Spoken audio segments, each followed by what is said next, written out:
In this Adobe Premiere Pro tutorial, we're going to learn how to create and use video presets using a real example. Presets help you save time by storing your effect settings so you can reuse them on other clips with just one drag.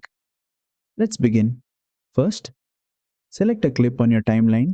Now go to the effects panel and search for noise. Drag the noise effect onto your clip.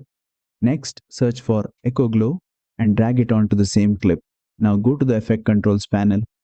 Adjust the noise amount to your preference. Keep it subtle if you want a cinematic grain. Then adjust the Echo Glow settings to create the glow style you like. Once both effects are customized, here's the important step.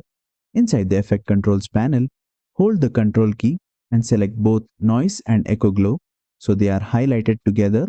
Now, right-click on one of the selected effects, choose Save Preset. Give your preset a name, for example, Grain Glow Style.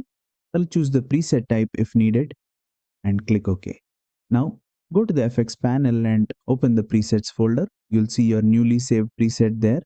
To use it, simply drag the preset onto any other clip. Both noise and echo glow effects with all your saved settings will be applied instantly. This is extremely useful when you want to maintain a consistent style across multiple clips, and that's it. Do you now know how to create and use video presets using noise and echo glow in Adobe Premiere Pro? If this tutorial helped you, don't forget to like, share, and subscribe for more Adobe Premiere Pro tutorials.